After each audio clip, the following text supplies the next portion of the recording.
तो हम दिखाते हैं आप लोगों को। आप लोग जैसे देख पा रहे होंगे, ये सुरजीपुरवा का मेन रास्ता है। यहाँ पर ये पुलिया का निर्माण शुरू होने को था, ये खुदाई वगैरह सब हो गई थी, लेकिन कार्य जो ये है वो ज्यों का त्यों रोक दिया गया। ये कार्य बंद करा दिया गया। किस कारणवश बंद कराया गया है, मैं भी ग्रामीणों से पूछता हूँ क्या है इसका विषय। इसको नमस्कार, मैं हूँ आरजे संतोष कुमार। परेशानी क्या है, इसमें जो ऊंचे वाले गांव हैं उस कह रहे हैं हमारे गांव में पहाड़ का पानी भर जाएगा, और उस पानी बहुत दूरी है, उनके गांव में भरता नहीं है। सब दिन आता है, एक नहर है, नहर से पानी निकल जाता है, शारदा में गिरा हुआ है। ये खाली ताल का पानी निकलता है। सुरजीपुरा गांव से 300 मीटर दूरी है, और उधर सर्वे हुआ था, सर्वे भैया कल है, तो 300 मीटर दूरी ठहरा है।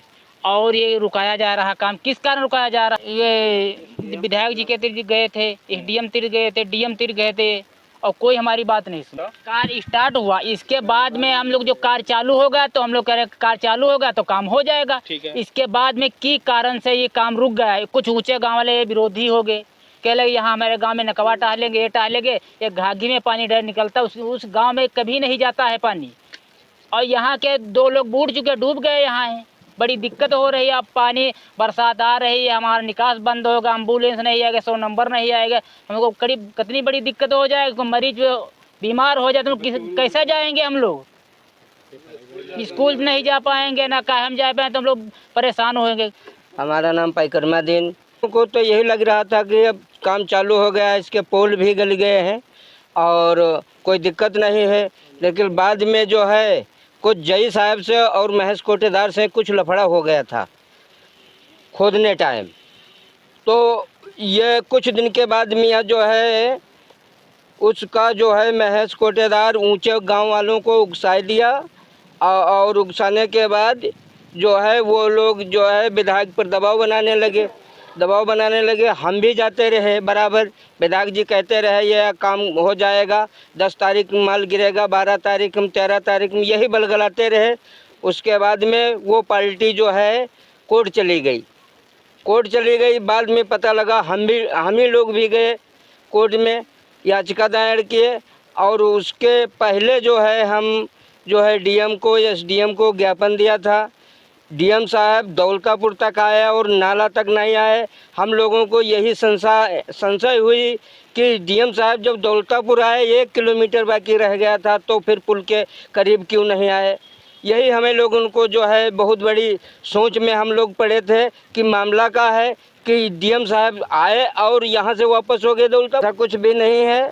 पुलिया का पानी जो है, इस नाले का पानी घाघी तक जाता है, घाघी से हो करके और निकल जाता है फिर शारदा नदी में, पुनः जाकर के घाघी घूमती जाती है और फिर शारदा नदी से पानी निकल जाता है।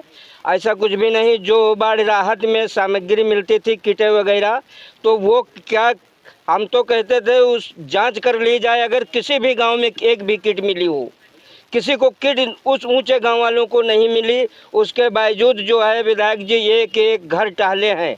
हमारे तराई क्षेत्र में एक घर पैदल जाकर के टहले हैं। उसके बावजूद जो है विधायक जी ऐसा कर दिए कि काम को रोकवा दिया। हम लोगों को बहुत बड़ी तकलीफ़ है, बहुत दुख है, क्योंकि हमारे बच्चे जाएंगे तो कहाँ जाएंगे। इसी एक रास्ता है यही, तो बच्चे हमारे ना स्कूल जा सकते हैं, ना कोई बीमार हो तो एम्बुलेंस आ सकती है। हम लोगों को दर्द यही है कि यह यदि रास्ता बन जाए तो महान कृपा होगी। हम शासन प्रशासन से यही कहना चाहते हैं, यदि पुल ना बना, बरसात बिल्कुल दरवाजे पे खड़ी है, बाढ़ आने वाली है, और यदि ये पुल ना बना तो हमारे गांव के लोग डूब जाएंगे। तो यही बड़ा दुख है। हम लोग चिंतन में पड़े हैं, क्या करें क्या ना करें।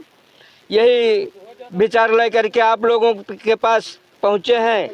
अब भैया उचित अनुचित क्या है ये शासन प्रशासन जाने। जो गन्ना आपको दिख रहा है, यहाँ पे बाढ़ बनने से, क्योंकि छोटे मोटे किसान हैं और इनकी जब फसलें चली जाएंगी तो फिर बहुत परेशानियों का सामना करना पड़ सकता है। देख लो, सबकी अपील यही है कि ये एक बार इसको संज्ञान लेके इस काम को जो स्टार्ट कराएगा उसको पूरा करा दे, क्योंकि बारिश तो इनकी निर्भरता है बिल्कुल ख़त्म हो जाएगी, फिर ये कहाँ जाएंगे। ये जिम्मेदारी बनती है और हमारे साथ एक समाज सेवी प्रसेनजीत उर्फ मन्नू भैया भी। पहली बार मैं 22 तारीख को आया था और नाले को देख के गया, फिर 25 तारीख को देख के गया, तब तक एक बार भी बरसात नहीं हुई थी, और शायद 2 या 3 घंटे की बरसात में आप देख सकते हैं पानी कितना भर चुका है पीछे आपके। आप कैमरा करके दिखा सकते हैं पीछे जो पानी के हालात हैं। देखिए, मेरा 25 तारीख को भी मैंने बस एक ही बिंदु उठाया था कि तालाब का पानी, क्योंकि यहाँ बाढ़ प्रभावित क्षेत्र है और ये थोड़ा समुद्र तल से नीचे है, थोड़ा खल्ले का गांव है ये, तो यहाँ पानी भरता ही भरता है हर साल, और सामान्यतः यहाँ 3 से 4 फीट पानी हो जाता है। अगर आप उस पानी को भी ब्लॉक कर दोगे जो बहता था, क्योंकि अभी क्या था, अभी नया पुल बनने के लिए उस जो छोटा नाला बह रहा था उसको भी बंद कर दिया गया है, और सारा का सारा पानी अब गांव में आएगा। तो मैं, जैसा मैंने पिछली बार बोला था, मैं आपकी बार फिर बोल रहा हूँ, प्रशासन की नींदें क्यों नहीं खुल रही हैं, क्यों, कब तक उनकी आंख बंद रहेगी मुझे नहीं पता, बट जितना बुरा हो सकता है उसको आप एक्सपेक्ट कर सकते हैं, उसकी अपेक्षा कर सकते हैं। क्योंकि जब पानी, हमारे ख्याल से आप लोगों से पूछ सकते हो कि जिस अवस्था में है 8-10 फीट पानी आ ही जाएगा।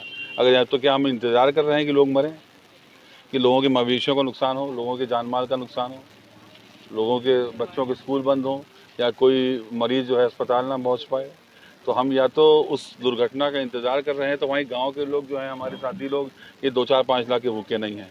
इनको कोई नहीं चाहता इनके घर से कोई तरह की दुर्घटना हो और बाद में लोग मगरमच्छ के आंसू लेके, मगरमच्छ तो नहीं रोलेंगे नाले में, ऐसा लोग बोल रहे हैं, लेकिन मगरमच्छ के आंसू बहुत देखने को मिल जाते हैं बाद में। हमारा ये अपील है, मैं फिर से बोलता हूँ, जैसा मैं पिछली बार बोला था, मैं किसी राजनीतिक परिवेश में बात नहीं कर रहा हूँ, ना ही यहाँ पे किसी पार्टी की तरफ से आया हूँ। मेरा बस यही सिंपल सी, साधारण सी एक प्रार्थना है, निवेदन है, अनुरोध है कि इस कार्य को जितना जल्दी हो सके पूरा कराएं, ताकि गांव वालों को होने वाली जो घटना है, जो कि हम मान सकते हैं संभावना बहुत ज़्यादा है उसकी, और तीव्र है कि अगर बारिश हुई और थोड़ी सी भी तेज़ बारिश हुई तो वहाँ आपने भी देखा उस गड्ढे का हाल क्या है। हम लोग की गाड़ी आने में बड़ी दिक्कत हो रही थी, कच्ची मिट्टी है।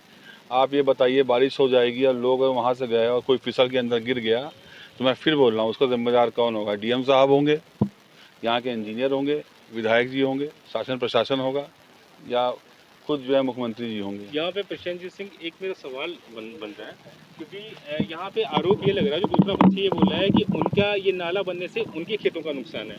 तो मैं समझना चाह रहा था कि क्या दूसरे का नुकसान न होने से एक का नुकसान होना बनता है? ये नहीं समझ रहा हूँ। जैसा कि हमने आपसे बताया, डकैती ना हो इसलिए चोरी होने दी जाए, ये गलत है। बिल्कुल। ये थे हमारे साथ प्रशांत सिंह उर्फ मन्नू। और यहाँ पे तो कोई बच्चा या बूढ़ा या मवेशी या किसी भी तरह का नुकसान होता है, मैं इसी को दिखाना चाह रहा था, इसलिए मैं आपको कह रहा मौके पे एक बार आ जाओ। यहीं पे भी कहीं कट गया था, अभी इधर उधर की माटी डलवाए हैं तो निकलती है। वो देखिए, वो पोल पड़ा हुआ है। पोल हो गई थी, काम चालू हो गया। हाँ, यो पता है, फरवन सुधारी में कहा BDC कहाँ रफ्तार घूम रहे हैं।